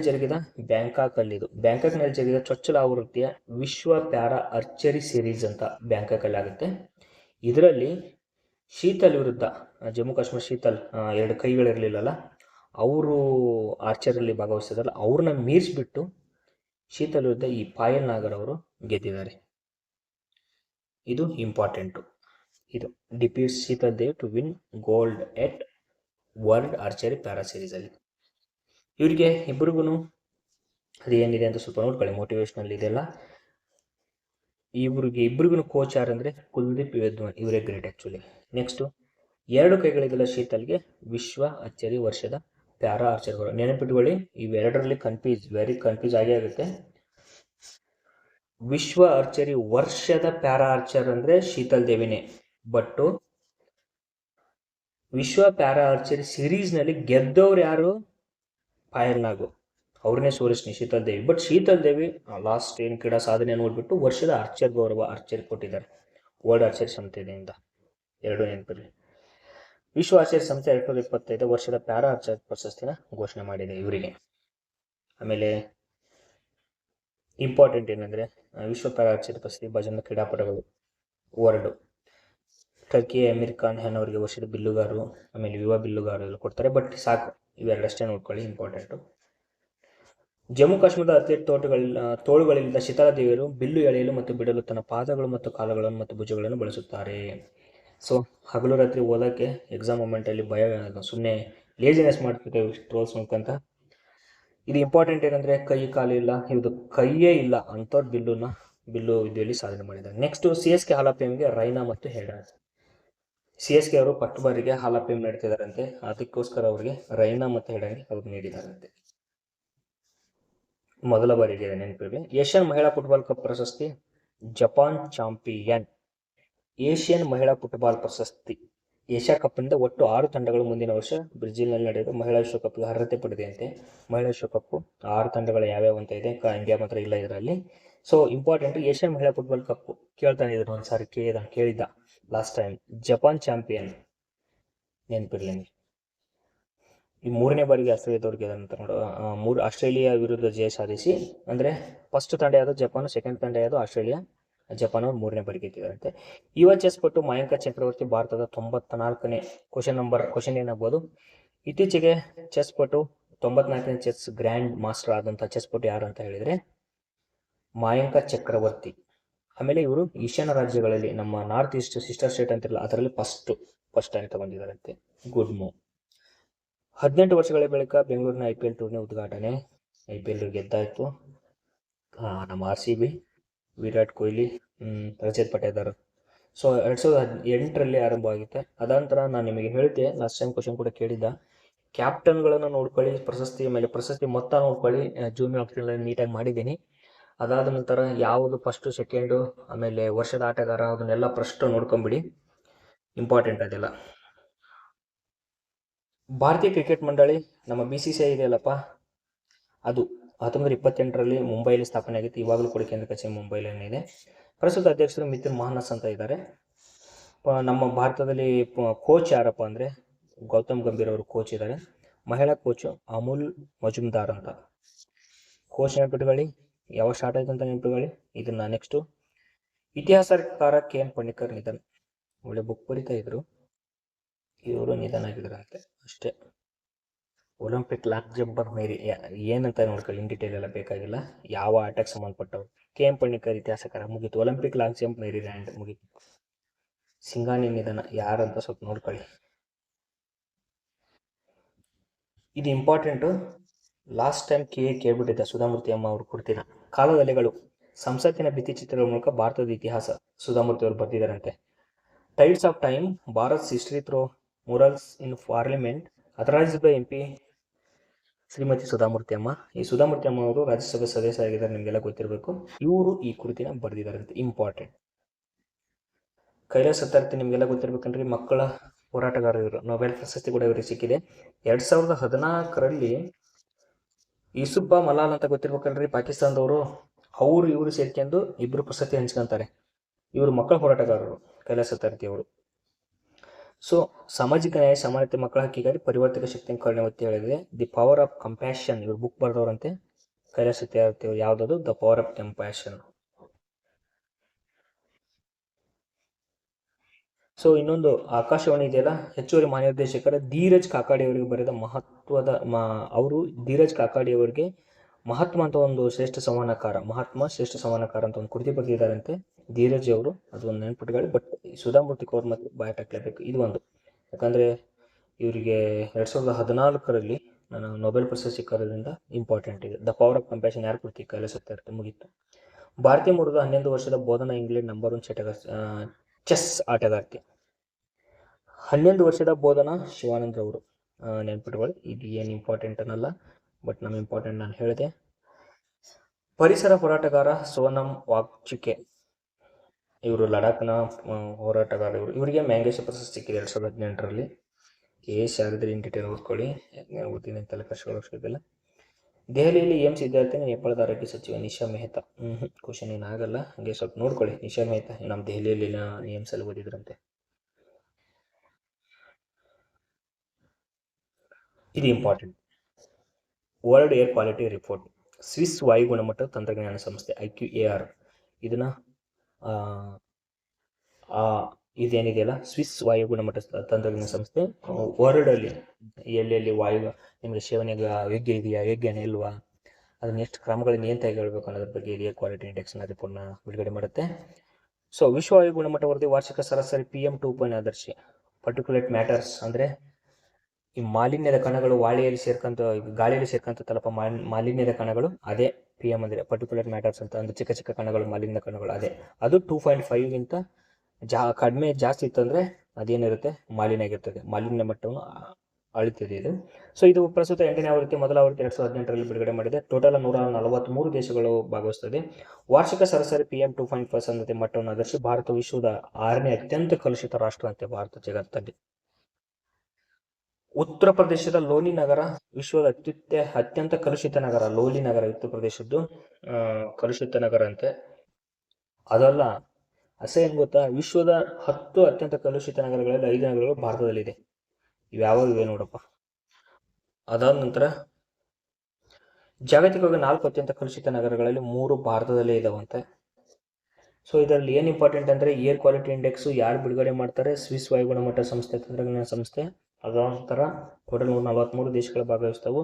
ಅತ್ಯಂತ ಕಲುಷಿತ ನಗರ ನಮ್ಮ ಉತ್ತರ ಪ್ರದೇಶದ ಲೋನಿ. ಟೋಟಲ್ ಆಗಿ ಭಾರತದ 6ನೇ ಕಲುಷಿತ ರಾಷ್ಟ್ರ ಆಗಿದೆ ಅಂತ. 5 ನಗರಗಳಲ್ಲಿ ನಮ್ಮ ಭಾರತದ್ದು ಇದಾವಂತ. 10ಗಳಲ್ಲಿ ಟೋಟಲ್ 10 ತಗಂದ್ರೆ ಕಲುಷಿತ ನಗರ ಲಿಸ್ಟಲ್ಲಿ ಭಾರತದ್ವೇನೆ 5. ಈ ಥರ ಆಗಬಾರ್ದು. ದೆಹಲಿ ಯಾವಾಗಲೂ ಇರ್ತದೆ, ನಿಮಗೆ ಗೊತ್ತು, ನಮಗೆ ಗೊತ್ತು. ಒಂದು ಲ್ಯಾನ್ಸೆಟ್ ಸ್ಟಡಿ ಅಂತ, ಲ್ಯಾನ್ಸೆಟ್ ಅಧ್ಯಯನ ಒಂದು ಹೇಳಿದೆ ಅಂತೆ, ತಾಯಂದಿರ ಮರಣ ಪ್ರಮಾಣ ಸುಸ್ಥಿರ ಅಭಿವೃದ್ಧಿ ಗುರಿ, ಸಸ್ಟೈನಬಲ್ ಡೆವಲಪ್ಮೆಂಟ್. ಸೊ ಇದು ತಾಯಂದಿರ ಪ್ರಮಾಣ ಪತ್ರ ಲ್ಯಾನ್ಸೆಟ್ ವರದಿ ನಾನು ಹೇಳ್ತಾ ಇದ್ದೆ. ಸೊ ಇದನ್ನ ಯಾವ ಮೇಲೆ ಡಿಸೈಡ್ ಮಾಡ್ತಾರೆ ಅಂದ್ರೆ, ಇದು ಒಂದು ನಿರ್ದಿಷ್ಟ ಅವಧಿಯಲ್ಲಿ 1 ಲಕ್ಷ ಜೀವಂತ ಜನಗಳಿಗೆ ತಾಯಂದಿರ ಮರಣ ಸಿಕ್ಕಿ. ಈಗ 1 ಲಕ್ಷ ಮಕ್ಕಳಾಗಿದ್ದಾರೆ ಅಂದ್ರೆ, ಸಪರೇಟ್ ಆಗಿ 1 ಲಕ್ಷ ಮಕ್ಕಳಾಗಿದ್ದಾರೆ, ಅದರಲ್ಲಿ ಎಷ್ಟು ಜನ ಮಕ್ಕಳನ್ನು ಹೇರಬೇಕಾದ್ರೆ ತೀರ್ಕೊಳ್ತಾರೆ ತಾಯಂದಿರು, ಅದರ ಬೇಸಸ್ ಮೇಲೆ ಇದನ್ನ ನೆನ್ಪಿಟ್ಕೊಳ್ಳಿ. ಅರ್ಥ ಆಯ್ತು ಅನ್ಕೊಂತೀನಿ. ತಾಯಂದಿರ ಮದರ್ ಮಾರ್ಟಾಲಿಟಿ ರೇಟ್ನ ಮ್ಯಾಟ್ರನಲ್ ಮಾರ್ಟಾಲಿಟಿ ರೇಟ್ ಡಿಸೈಡ್ ಮಾಡ್ತಾರೆ. ಸೊ ಸಸ್ಟೈನಬಲ್ ಡೆವಲಪ್ಮೆಂಟ್ ಗೋಲ್ಸ್ ನಾವಾಗಲೇ ಹೇಳ್ತಾ ಇದ್ದೆ 16 ಇದೆ. ಏನಂದ್ರೆ ಅದು ಪ್ರತ್ಯೇಕ ಒಂದೊಂದಿದೆ. ಹಸಿವು, ಅದಾದ ನಂತರ ಶಿಕ್ಷಣ, ಅದಾದ ನಂತರ ಸಮಾನತೆ, ಮಹಿಳೆ ಸಮಾನತೆ, ಅದೆಲ್ಲ ಇದೆ. ಟೋಟಲ್ ಆಗಿ ಮಾರ್ಟಾಲಿಟಿ ರೇಟು, ಆಮೇಲೆ ಬಾಲ್ಯ ತಡೆಗಟ್ಟೆ, ಟೋಟಲ್ ಆಗಿ 16 ಗೋಲ್ಸ್ ಇದೆ. ಸಸ್ಟೈನಬಲ್ ಡೆವಲಪ್ಮೆಂಟ್ ನೀನು ಗೋಲ್ಸ್ ಬಾಯ್ ಹಾಕಿ ಅದನ್ನ ಯಾವಾಗ ಸಾಧಿಸ್ಬೇಕಂತ ಇಂಡಿಯಾ ಪ್ಲಾನ್ ಮಾಡ್ಕೊಂಡಿದೆ 2030 ಒಳಗಡೆ.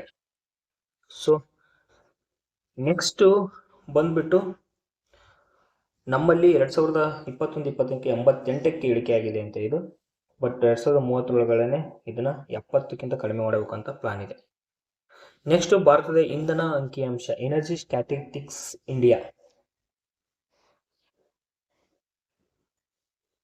ಸೊ ಬಿಡುಗಡೆ ಮಾಡುವವರು ಅಂಕಿಅಂಶ ಮತ್ತು ಕಾರ್ಯಕ್ರಮ ಅನುಷ್ಠಾನ ಸಚಿವಾಲಯ ಇದನ್ನ ಬಿಡುಗಡೆ ಮಾಡ್ತೈತಿ. ಪಾಯಿಂಟ್ ನಂಬರ್ 1 ಇದು 33ನೇ ಆವೃತ್ತಿ. Point number 2. ಸೊ 2024-25 ಹಣಕಾಸು ವರ್ಷ ಒಟ್ಟು ಪ್ರಾಥಮಿಕ ಇಂಧನ ಪೂರೈಕೆಯು 2.9 ಹೆಚ್ಚಾಗಿದೆ ಅಂತ. 9,32,816 KTU ತಲುಪಿದೆ ಅಂತೆ. ಇದು KTU ಅಂದ್ರೆ ಟೋಯ್ ಅಂದ್ರೆ ಬರ್ನಿಂಗ್ ಆಫ್ ಒನ್ ಟೈಮ್ ಇಷ್ಟು. ಸೊ ಇದು KTOE ಅಂದ್ರೆ ಏನು ಜಾಸ್ತಿ ತಲೆ ಕೆಡಿಸ್ಕೋಬೇಡಿ, ಅದು kilo ton of oil equivalent. ಅಂದ್ರೆ ಈ ಎನರ್ಜಿ ಪ್ರೊಡಕ್ಷನ್ ಮಾಡ್ಬೇಕಾದ್ರೆ, ಕನ್ಸಂಪ್ಷನ್ ರಿಸರ್ವ್ ಮಾಡ್ಬೇಕಂದ್ರೆ ಟರ್ಮ್ ಬಳಸ್ತಾರೆ ಅದನ್ನ. ಸೊ ನಮ್ಮಲ್ಲಿ ನವೀಕರಿಸಬಹುದಾದ ಇಂಧನ ಸಾಮರ್ಥ್ಯ ಸೌರಶಕ್ತಿ ಸುಮಾರು ಅಂದ್ರೆ ನಮ್ಮಲ್ಲಿ ಏನು ರಿನ್ಯೂಬಲ್ ಸೋರ್ಸಸ್ ಏನಿದೆಯಲ್ಲ ನಮ್ಮಲ್ಲಿ, ಸೊ ಅದರಲ್ಲಿ 47,04,043 ಮೆಗಾವ್ಯಾಟ್ ತಲುಪಿದೆ ಅಂತೆ. 71% ಸೌರಶಕ್ತಿ ಇದೆ. ಇದು ಗುಡ್ ಮೂವ್. ಇದನ್ನ SAR ಬರ್ತಿದ್ದಾರೆ, ಯೂಸ್ ಮಾಡ್ಕೊಳ್ಳಿ. ಸೊ ನೈಕ ಶಬ್ದ ಇಂಧನ ಸಾಮರ್ಥ್ಯ 70ಕ್ಕಿಂತ ಹೆಚ್ಚು ರಾಜಸ್ಥಾನದಲ್ಲಿ ನಿಮಗೆ ಗೊತ್ತಿದೆ, ಮಹಾರಾಷ್ಟ್ರ, ಗುಜರಾತ್, ಆಂಧ್ರ ಪ್ರದೇಶ, ಕರ್ನಾಟಕ ಸೇರಿ 6 ರಾಜ್ಯಗಳ ಕೇಂದ್ರೀಕೃತವಾಗಿದೆ. ನಿಮಗೆ ಗೊತ್ತಿದೆ ರಾಜಸ್ಥಾನದಲ್ಲೆಲ್ಲ ಸೋಲಾರ್ ಪ್ಲಾಂಟ್ ಹಾಕಿದ್ದಾರೆ, ಅಲ್ಲಿ ಜಾಸ್ತಿ ನೈಕ ಶಬ್ದ ಇಂಧನಗಳನ್ನು ರಿನ್ಯೂಬಲ್ ಸೋರ್ಸಸ್ನ ಜಾಸ್ತಿ ಪ್ರೊಡಕ್ಷನ್ ಮಾಡ್ತಿದ್ದಾರೆ. ಸೊ ಅಷ್ಟೇ. ಆಹಾರ ಭದ್ರತಾ ಸೂಚ್ಯಂಕ food security index, international organisation for environment and development ಈ ಸಂಸ್ಥೆ ಬಿಡುಗಡೆ ಮಾಡಿದೆ. ಇದನ್ನ ಉದ್ದೇಶ ಭದ್ರತಾ ಸೂಚ್ಯಂಕ ದೇಶದ ಸಮರ್ಪಕ ಪ್ರವೇಶಿಸುವುದು ಪೌಷ್ಟಿಕ ಸ್ಥಿತಿಸ್ಥಾಪಕ ಆಹಾರ ವ್ಯವಸ್ಥೆ ಖಚಿತಪಡಿಸಿಕೊಳ್ಳುತ್ತೆ ಮಾಡ್ತಾರಂತೆ. ಭಾರತದ ಮೂಲ ಅಂಕವು 31 ಆಗಿದ್ದು, ಭಾರತ ಸೂಚ್ಯಂಕ ಜಾಗತಿಕ ಸರಾಸರಿ ಸೂಚ್ಯಂಕ 6.4ಗಿಂತ ಕಡಿಮೆ ಇದೆ. ಇದೇನು ಇಂಪಾರ್ಟೆಂಟ್ ಅಲ್ಲ. ನೆಕ್ಸ್ಟ್, ರಾಷ್ಟ್ರೀಯ ಹೆದ್ದಾರಿಗಳ ಹಸಿರು ವೇದಿಕೆ ಸೂಚ್ಯಂಕ 2025-26. ಯಾವ್ದು ಇಂಪಾರ್ಟೆಂಟ್ ಅಲ್ಲ ಅನ್ನೋದು ಯಾವ್ದು ನಾವೇನು ದೇವ್ರಲ್ಲ, ಬಟ್ ನಾವ್ ಯಾವ ಬಿಸಿನೆಸ್ ಮೇಲೆ ಹೇಳ್ತೀವಪ್ಪ ಅಂದ್ರೆ based on previous question papers, ಆಮೇಲೆ ಟ್ರೆಂಡಿಂಗ್ ಕ್ವಶನ್ಸ್ ನೋಡ್ತಾ ಇರ್ತೀವಿ. ಅದು ಯಾರೇ ನಿಮ್ಗೆ ಕ್ಲಾಸ್ ಮಾಡ್ಲಿ ಇಂಪಾರ್ಟೆಂಟ್ ಅದನ್ನೇ ಹೇಳ್ತಿರ್ತಾರೆ. ಅದಾದ ನಂತರ ನಿಮಗೆ ಇದು ಇಂಪಾರ್ಟೆಂಟ್ ಅಂತ ಯಾವ್ದು ಅನಿಸ್ಬೇಕಂದ್ರೆ ಬೇಸ್ಡ್ ಆನ್ PYQ ಮೇಲೇನೆ ನೀವು ಓದ್ಬೇಕು. ಎಕ್ಸಾಂಪಲ್ ಯಾವ್ದು PMQ? ಈಗ ಭಾರತ ರತ್ನ, ಕರ್ನಾಟಕ ರತ್ನ ಕ್ವಶನ್ ವಿಷ್ಣುವರ್ಧನ್ ಆಗಿದೆ, ಅದು ಕ್ವಶನ್ ಕೇಳ್ತಾನೆ. ಬಿಕಾಸ್ ಈ ತರ ಅದ್ರ ಮೇಲೆ ಹಿಂದೆ ಕೇಳಿರ್ತಾನೆ. ಪುನೀತ್ ರಾಜ್ಕುಮಾರ್ ಕೇಳಿದಾನೆ, ಮೊದಲು ಯಾರಂತ ಕೇಳಿದಾನೆ, ಕುವೆಂಪು ಅವರು, ಅದಕ್ಕೋಸ್ಕರ ಹೇಳ್ತಾರೆ. ಯಾವ ಸ್ಥಾಪನೆ ಆಯ್ತು ಅಂತ ಕೇಳಿದಾನೆ. ಆ ಬೇಸಿಸ್ ಮೇಲೆ ನಾವು ನಿಮ್ಗೆ ಹೇಳ್ತೀವಿ. ನೆಕ್ಸ್ಟ್, ಇದು ರಾಷ್ಟ್ರೀಯ ಹೆದ್ದಾರಿಗಳ ವೇದಿಕೆ ಸೂಚ್ಯಂಕ 2026 ಬಿಡುಗಡೆ ಮಾಡಲು ರಾಷ್ಟ್ರೀಯ ಹೆದ್ದಾರಿ ಸಂಸ್ಥೆ ಇದನ್ನ ಬಿಡುಗಡೆ ಮಾಡ್ತದಂತೆ. ಇದನ್ನು ಭಾರತೀಯ ಬಾಹ್ಯಾಕಾಶ ಸಂಶೋಧನೆ ಸಂಸ್ಥೆಯು ರಾಷ್ಟ್ರೀಯ ದೂರ ಸಮಿತಿಗೆ ಸಮನ್ವಯಕ್ಕೆ ಇಬ್ಬರು ಸೇರಿ ರೆಡಿ ಮಾಡ್ಕೊಂಡು ಬಿಡ್ತಾರಂತೆ. ಇದನ್ನ ಅಂತದ್ದು ಏನು ಇಂಪಾರ್ಟೆಂಟ್ ಏನಲ್ಲ. ನೆಕ್ಸ್ಟ್, ಮಕ್ಕಳ ಪ್ರಮಾಣ 2025 ಮಟ್ಟಗಳು ಮತ್ತು ಪ್ರವೃತ್ತಿಗಳು. ಯುನೆಸ್ಕೋ, ವಿಶ್ವ ಆರೋಗ್ಯ ಸಂಸ್ಥೆ, ವಿಶ್ವ ಬ್ಯಾಂಕು, UN ದೇಶದ ಮಕ್ಕಳ ಮರಣ ಅಂದಾಜು ಸಂಸ್ಥೆ, ಅಂತರ್ ಸಂಸ್ಥೆ ಗುಂಪು ಬಿಡುಗಡೆ. ಇದು ಟೋಟಲ್ ಎಲ್ಲ ಸೇರ್ಕೊಂಡು ಇದನ್ನ levels and trends in child mortality, ಯಾವ ರೀತಿಯಾದಂತಹ ಚೈಲ್ಡ್ ಮಾರ್ಟಾಲಿಟಿ ಅಂದ್ರೆ ಮಕ್ಕಳ ಮರಣ ಯಾವ ರೀತಿ ಆಗ್ತದೆ ಅಂತ ಅನ್ನೋದನ್ನ ಇವರು ಸ್ಟಾರ್ಟ್ ವರದಿ ಕೊಟ್ಟಿದ್ದಾರೆ. 2024 ಶಿಶು ಮರಣ ಪ್ರಮಾಣ 23ಕ್ಕೆ ಇಳಿದಿದೆ ಮತ್ತು ನವಜಾತ ಶಿಶು ಪ್ರಮಾಣ 17ಕ್ಕೆ ಇಳಿದಿದೆ ಅಂತೆ. ಇಲ್ಲಿಂದ 1990ರಲ್ಲಿ 127 ಇದ್ದಿದ್ದು ಇವಾಗ ಇಷ್ಟಕ್ಕೆ ಬಂದಿದೆ. ಮಾಡಿ. ಸೊ ನೆಕ್ಸ್ಟ್ ಬಂದ್ಬಿಟ್ಟು ಸುಧಾರಣೆ ಸಹಕಾರಿದ ಕಾರ್ಯಕ್ರಮಗಳು ಅಂತ ಇದೆ. ರಾಷ್ಟ್ರೀಯ ಹೆದ್ದಾರಿಗಳು ಸಂವಿಧಾನದ 7ನೇ ಅನುಸೂಚಿ, ಇದನ್ನು ನೋಡ್ಕೊಳ್ಳಿ. ಕೇಂದ್ರ ಪಟ್ಟಿಯಲ್ಲಿ ಬರ್ತದೆ, ಸಮವರ್ತಿ ಕೇಂದ್ರ ರಾಜ್ಯ ಸಮವರ್ತಿ 3 ಪಟ್ಟಿಗಳು, ಅದು ಗೊತ್ತಿದೆ ನಿಮ್ಗೆ 7ನೇ ಅನುಸೂಚಿಯಲ್ಲಿ.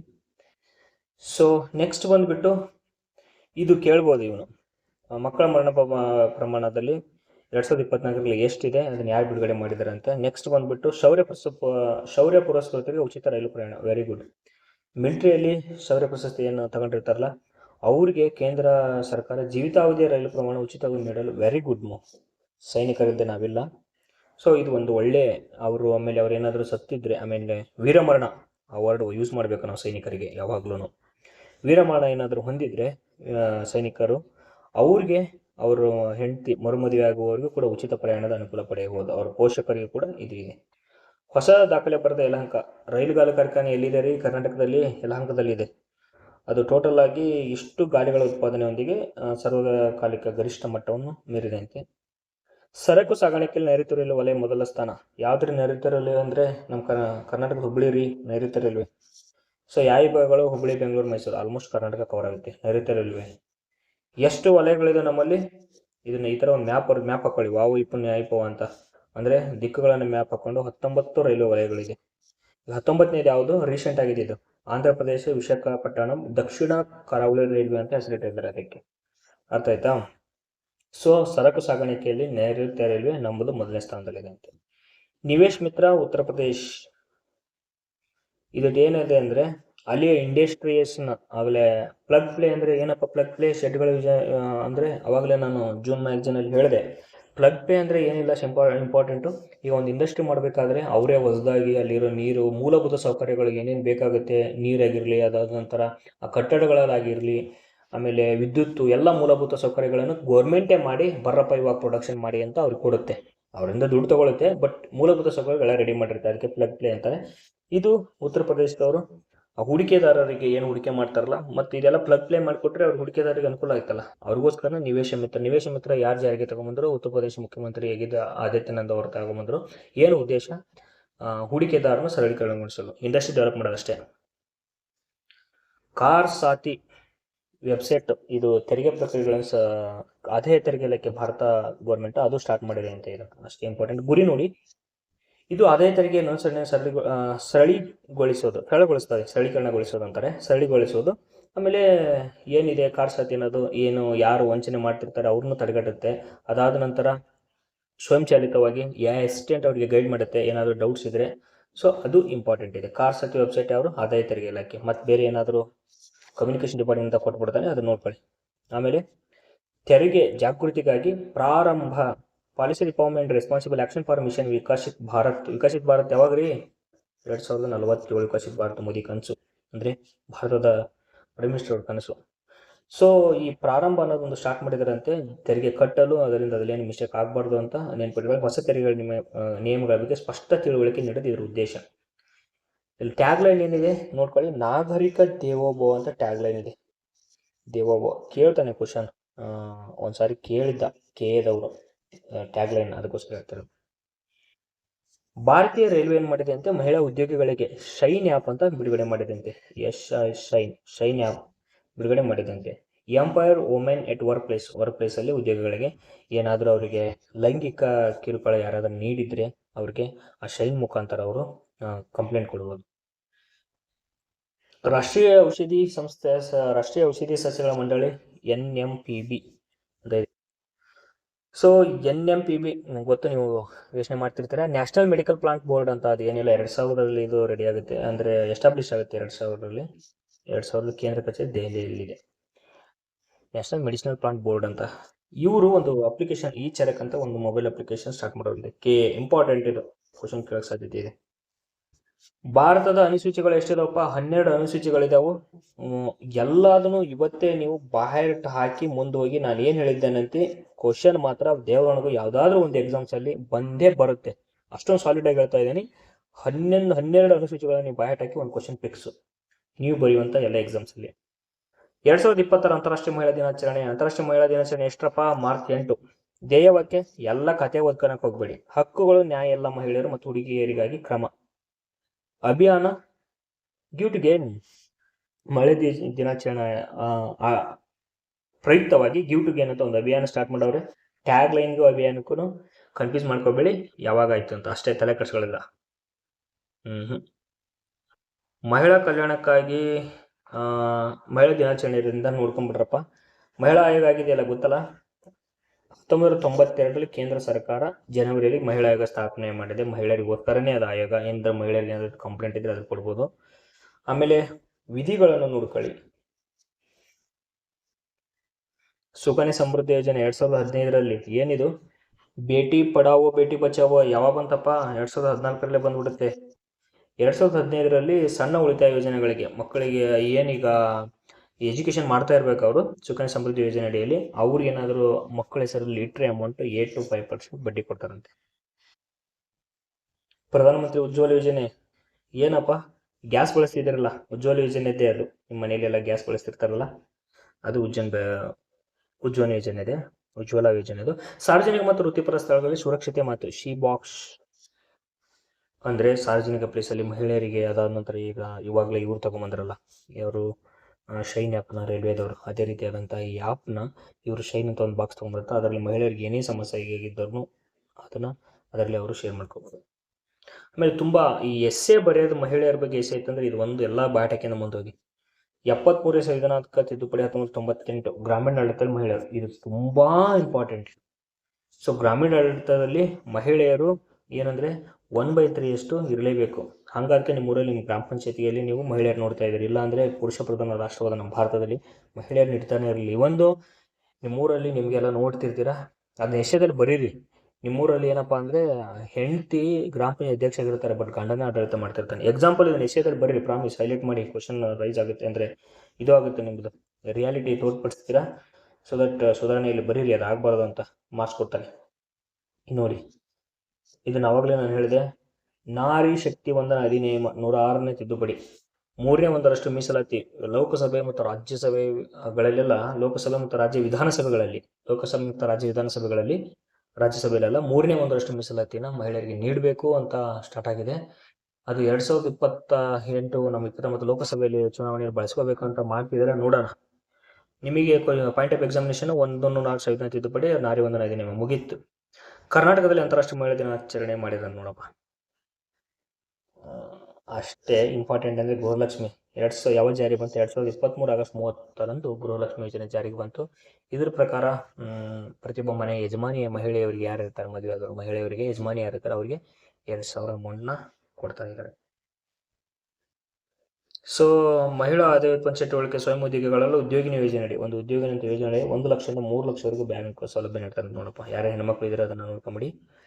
ಆಮೇಲೆ ಇದು ನೋಡಿ, ಧನಶ್ರೀ ಯೋಜನೆ ಎಚ್ ಐ ವಿ ಯಾರ್ಯಾರು ಇರ್ತಾರೆ ವರ್ಷಕ್ಕೆ ಅವರಿಗೆ 30,000 ಪ್ರೋತ್ಸಾಹಧನ ನೀಡ್ತಾರಂತೆ. ದಮನಿತ ಮಹಿಳೆಯರಿಗೆ ನಿಗಮದಿಂದ ನೇರವಾಗಿ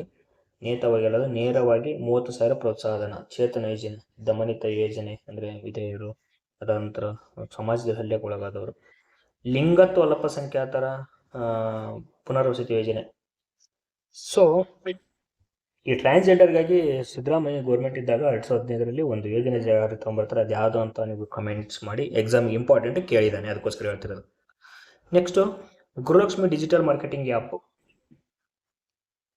ಮಹಿಳಾ ನಿಗಮದಿಂದ, ರಾಜ್ಯ ಮಹಿಳಾ ನಿಗಮದಿಂದ ಒಂದು ಗೃಹಲಕ್ಷ್ಮಿ ಡಿಜಿಟಲ್ ಮಾರ್ಕೆಟಿಂಗ್ ಆ್ಯಪ್ ಅಂತ ಈ ಮಾತೃಪೂರ್ಣ FRS ಇಲ್ಲದೆ actually FRS face recognition system ಅಂತ ನಾವು ಬೆಂಗಳೂರು CFCT ಅಡಿಯಲ್ಲಿ ಕ್ಯಾಮ್ರಾಗಳನ್ನು ಹಾಕಿದ್ದೀವಿ, ಅದಕ್ಕೋಸ್ಕರ ಹೇಳ್ತಿರೋದು. ಅಂಗನವಾಡಿಯವರಿಗೆ ಒಂದು 750 ಹೆಚ್ಚಿಸಲಾಗಿದೆ. ಮಹಿಳಾ ಸುರಕ್ಷಾ ಕ್ರಮಗಳನ್ನು ನೋಡ್ಕೊಳ್ಳಿ. 1 ಸ್ಟಾಪ್ ಸಖಿ ಶೆಲ್ಟರ್ಸು, ಆಮೇಲೆ ಹಬ್ಬಕ್ಕ ಪಡೆ. ವಿಶ್ವ ವನ್ಯಜೀವಿ ದಿನ, world wild life day March 3.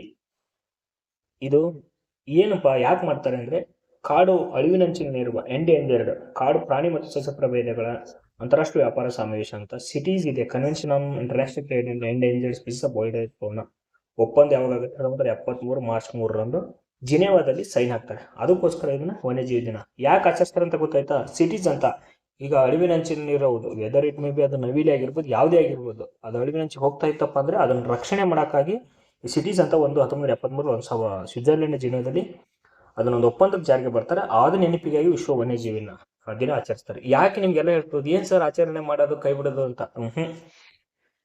ಏನಂದ್ರೆ ಅವತ್ತು ಗೌರ್ಮೆಂಟ್ ತನ್ನದೇ ಆದ ಎಲ್ಲಾದ್ನೂ ರೆಕಾರ್ಡ್ ನೋಡುತ್ತೆ, ಯಾವ್ಯಾವ ಅಳಿವಿನಂಚಿನಲ್ಲಿದೆ, ಅದಕ್ಕೆ ಸಂಬಂಧಪಟ್ಟ ರಿಪೋರ್ಟ್ ರೆಡಿ ಮಾಡುತ್ತೆ. ಅದೇನಾದ್ರು ಅಳಿವಿನಂಚಿಗೆ ಹೋದ್ರೆ ಅದನ್ನ ಸುರಕ್ಷಿತ ಕ್ರಮಗಳನ್ನು ಹೇಗೆ ತಗೋಬೇಕಂತ ಪ್ರತಿಯೊಂದು ದಿನಾಚರಣೆಯಲ್ಲಿ ಈ ತರ ಆಗುತ್ತೆ.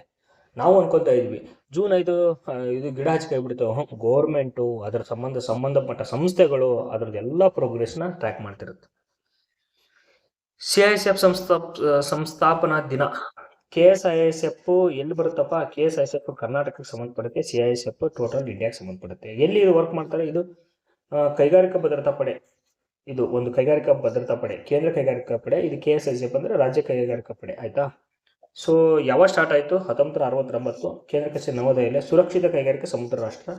ಮಹಾನಿರ್ದೇಶಕರು IPS ಅಧಿಕಾರಿ ಆಗಿರ್ತಾರೆ. ನಿಮಗೆಲ್ಲ ಗೊತ್ತು. ಏನೇನು ಕೆಲಸ ಮಾಡ್ತಾರೆ ಇವರು ಅಂದರೆ, ಕೈಗಾರಿಕೆಯಲ್ಲಿ ವಿದ್ಯುತ್ ಸ್ಥಾವರಗಳು ಕೈಗಾದಲ್ಲಿ ಇರೋದೇ ಇವರು, ವಿಮಾನ ನಿಲ್ದಾಣ ಭದ್ರತೆ, ಮೆಟ್ರೋ ನಿಲ್ದಾಣ, ಸರ್ಕಾರಿ ಸಂಸ್ಥೆಗಳ ಭದ್ರತೆ, ಸಂಸತ್ ಭವನ, ಸರ್ಕಾರಿ ಕಚೇರಿ, ಇವೆಲ್ಲ ಎಲ್ಲ ಕಡೆ ಇರ್ತಾರೆ.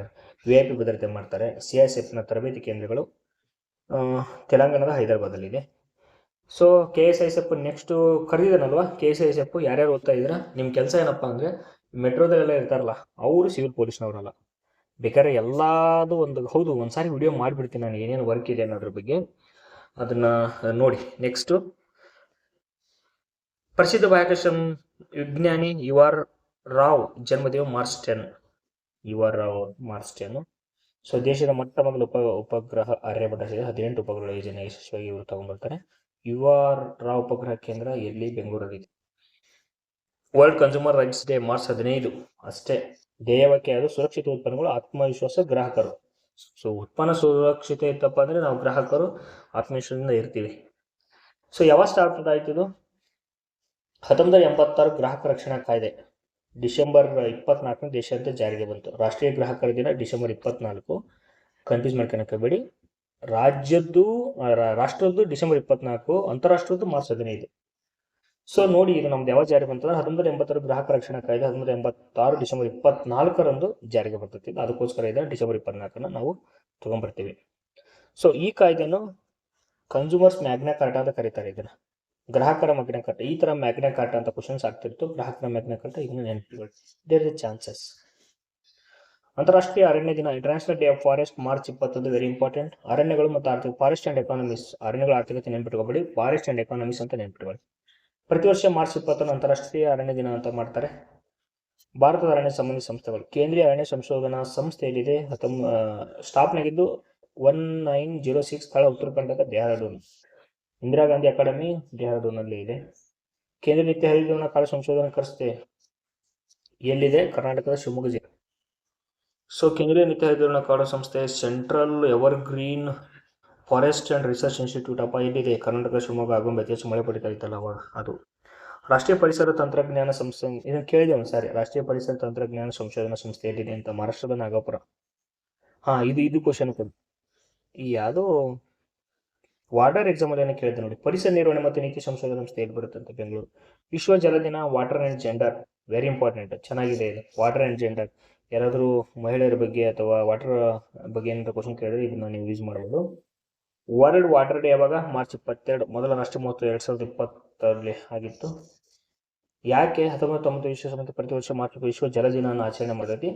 1993ರಿಂದ ಇದನ್ನು ಆಚರಣೆ ಮಾಡ್ಕೊಂಡ್ಬಂದಿದ್ದಾರೆ. ಟ್ಯಾಗ್ಲೈನ್ ನೆನ್ಪಿಟ್ಕೊಳ್ಳಿ, ಯಾವ ಡೇ ಅಂತ ನೆನ್ಪಿಟ್ಕೊಳ್ಳಿ ಅಷ್ಟೇ ಸಾಕು. World metallurgical day. ಆಮೇಲೆ ಯಾಕೆ ಇದನ್ನು ಇಂಪಾರ್ಟೆಂಟ್ ಮಾಡ್ತಿದ್ದೀನಿ ಅಂದರೆ, ನೀವು ನಿಮ್ಮ ಸ್ಪರ್ಧಾ ವಿಜೇತ ಮ್ಯಾಗಝೀನಲ್ಲಿ ಹೈಲೈಟ್ ಮಾಡಿ ಇಟ್ಕೊಳ್ಳಿ. ಎಕ್ಸಾಮ್, ಸೊ ದಟ್ ಎಕ್ಸಾಮಲ್ಲಿ ಕ್ಲಾಸ್ ಕೇಳೋಕ್ಕೆ ಎಲ್ಲನಾಗಲ್ಲ ಹಿಂದಿನ ದಿವಸ. ಸೊ ಇವತ್ತು ಕ್ಲಾಸ್ ಕೇಳಿ ನೀವು ಹೈಲೈಟ್ ಮಾಡಿ ಇಟ್ಕೊಂಡಿದ್ದೆ ಅಂದರೆ ನಾಳೆ ಎಕ್ಸಾಮ್ ಅಂದರೆ ಇವತ್ತಿನ ದಿವಸ ಎಲ್ಲ ಮ್ಯಾಗಝೀನ್ ನೀವು ನೋಡ್ಕೊಂಡು ಹೋಗಲೇಬೇಕು.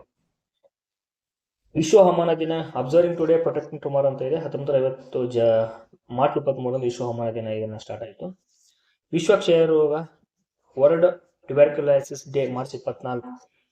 S you can end TB led by countries powered by people. Very good. ಈ ವರ್ಡ್ ಏನಾದರೂ ಕೇಳಕ್ಕೆ ಸಾಧ್ಯತೆ ಟ್ಯಾಗ್ಲೈನ್ ನೋಡ್ಕೊಳ್ಳಿ. ಮಾರ್ಚ್ 24 ವಿಶ್ವ ಕ್ಷಯ ರೋಗ ದಿನ. ಸೊ ಕ್ಷಯ ರೋಗ ಏನಂದ್ರೆ, ರಾಬರ್ಟ್ ಕೋಚ್ 1982 ಮಾರ್ಚ್ 24 ಕ್ಷಯ ರೋಗನ ಉಂಟು ಮಾಡೋ ಬ್ಯಾಕ್ಟೀರಿಯಾನ ಕಂಡುಹಿಡಿದ ದಿನ ಇದು. ಏನು ಕ್ಷಯ ರೋಗ? ಕ್ಷಯ ರೋಗ ಕ್ವಶನ್ ಅಪ್ಪ. ಕ್ಷಯ ರೋಗ ಟ್ಯುಬರ್ಕ್ಯುಲೋಸಿಸ್ ಯಾವುದರಿಂದ ಬರುತ್ತೆ ಅಂದರೆ ಬ್ಯಾಕ್ಟೀರಿಯಾಗಳಿಂದ ಬರುತ್ತೆ. Very important. ಯಾವುದು ಬ್ಯಾಕ್ಟೀರಿಯಾ ಹೆಸರು ಬೇಕನಪ್ಪ? ಮೈಕ್ರೋಬ್ಯಾಕ್ಟೀರಿಯಂ ಟ್ಯುಬರ್ಕ್ಯುಲೋಸಿಸ್, TB. ಮೈಕ್ರೋಬ್ಯಾಕ್ಟೀರಿಯಂ ಟ್ಯುಬರ್ಕ್ಯುಲೋಸಿಸ್. ನಮ್ಮ ಪ್ಲಾನ್ ಹಾಕೊಂಡಿದ್ದಾರೆ. ನಮ್ಮ ಭಾರತ ಏನು ಪ್ಲಾನ್ ಹಾಕಿದ್ರೆ 2025 TB ಮುಕ್ತ ಮಾಡಬೇಕು ಅಂತ ಹಾಕೊಂಡಿತ್ತು. ಆಗಿಲ್ಲ, ಮಾಡ್ತಾರೆ. ಈಗ ಜಾಗತಿಕವಾಗಿ ಅಂದರೆ ಭಾರತದ ಪ್ಲಾನ್ 2020 ಇತ್ತು, ಜಗತ್ತಿನ ಪ್ಲಾನ್ ಕೇಳ್ತಾರೆ. ಜಾಗತಿಕವಾಗಿ ಕ್ಷಯವನ್ನು ಎಂಡ್ ಮಾಡೋ 2030 ಯಾವ ಡೇಟಲ್ಲಿ, ಯಾವ ವರ್ಷದಲ್ಲಿ ಅದನ್ನು ಕ್ಷಯ ಮುಕ್ತ ಜಗತ್ತನ್ನಾಗಿ ಮಾಡೋ ಪ್ಲಾನ್ ಮಾಡಿದೆ? 2030. ಕ್ಷಯ ರೋಗಕ್ಕೆ ಯಾವ್ದು ಬಳಸ್ತಾರೆ ಅಂದರೆ BCG ಬಳಸ್ತಾರೆ. ಬ್ಯಾಸಿಲಸ್ ಕಾಲ್ಮೆಟ್ ಗುರಿನ್ ಅಂತ, BCG ಕೇಳ್ತಾನೆ. ಇದನ್ನು ಇಂಪಾರ್ಟೆಂಟ್. ಏನು ಗೊತ್ತಾ? BCG ಲಸಿಕೆ ಮೂಲಕ ಶಿಶುಗಳು ಮತ್ತು ಮಕ್ಕಳನ್ನ ಕ್ಷಯ ರೋಗದಿಂದ ರಕ್ಷಿಸಬಹುದು. BCG ಎಲ್ಲರೂ ಹಾಕ್ಸ್ತಿರ್ತಾರಲ್ಲ ಮಕ್ಕಳಿಗೆ, ಅದನ್ನ ಇಲ್ಲೆಲ್ಲ ಇರುತ್ತಲ್ಲ ತೋಳಲ್ಲಿ, ಎಲ್ಲರೂ ತೋಳಿರುತ್ತೆ ಚಿಕ್ಕ ಮಕ್ಕಳ ಟೈಮಲ್ಲಿ. ಸೊ ಅದನ್ನು ಹಾಕ್ಸ್ತಾರೆ. ಅದರ ಉದ್ದೇಶ ಏನಪ್ಪ ಅಂದರೆ ಇವಾಗ ಗೊತ್ತಾಗಿರ್ಬೇಕಲ್ಲ ನಿಮಗೆ, BCG ಅದರ ಉದ್ದೇಶ ಕ್ಷಯ ರೋಗ ತಡೆಗಟ್ಟೋದು. ಅರ್ತ್ ಅವರ್, ಭೂಮಿಗೆ 1 ಗಂಟೆ, give an hour for earth, March 28 ನಿಮಗೆಲ್ಲ ಗೊತ್ತಿದೆ. ಇದನ್ನು WWF ಇಂಡಿಯಾದವರು ಮತ್ತು ಪರಿಸರ ಹವಾಮಾನ ಬದಲಾವಣೆ ಸಚಿವಾಲಯ ಎಲ್ಲರೂ ಸೇರ್ಕೊಂಡು ಎಲ್ಲಿ ನಡೀತು? ಮಧ್ಯಪ್ರದೇಶ ಗ್ವಾಲಿಯರ್ನಲ್ಲಿ ಇದನ್ನು ಆಚರಣೆ ಮಾಡ್ತಾರೆ. ಉದ್ದೇಶ earth hour world wide fund for nature 1961.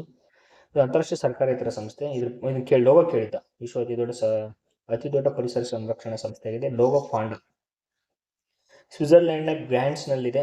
2007ರಿಂದ ಇದನ್ನು ಆಚರಣೆ ಮಾಡ್ಕೊತ ಬರ್ತಿದ್ದಾರೆ. 5 ದಿನ ಮಾರ್ಚ್ 14 ಅಂತ ನೋಡಿ. ಜಗತ್ತಿನಿಂದ ಮಾರ್ಚ್ 14 5 ದಿನ ಆಚರಿಸ್ತಾ ಇದ್ದಾರೆ. ಸೊ ಅಂತಾರಾಷ್ಟ್ರೀಯ ಸಂತೋಷ ದಿನ ಮಾರ್ಚ್ 20. ಅತಿಯಾಗಿ ಸಂತೋಷವಾಗಿರುವಂತಹ ದೇಶ ಯಾವುದು ಅಂತ ಕಮೆಂಟ್ ಮಾಡಿ. ಮೊನ್ನೆ ನಾನು ಜೂನಲ್ ಮ್ಯಾಗಝೀನಲ್ಲಿ ಹೇಳಿದ್ದೆ. ನೆಕ್ಸ್ಟ್ ಮಾರ್ಚ್ 12 ಗಾಂಧೀಜಿ 1930 ಮಾರ್ಚ್ 12ರಂದು ಸಬರಮತಿ ಆಶ್ರಮದ 78 ಪುರುಷ ಉಪ್ಪಿನ ಸತ್ಯಾಗ್ರಹ. ಹೌದು, ದಾಂಡಿ ಮಾರ್ಚ್. ಈ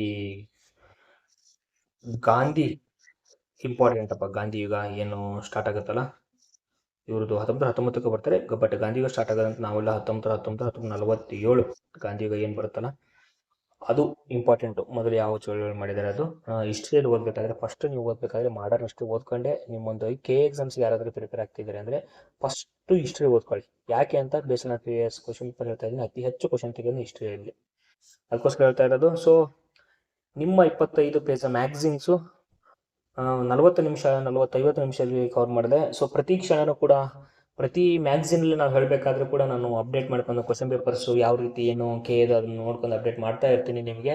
ಸೊ ನಿಮ್ಮ ಫ್ರೆಂಡ್ಸ್ಗೂ ಸಬ್ಸ್ಕ್ರೈಬ್ ಮಾಡಿ.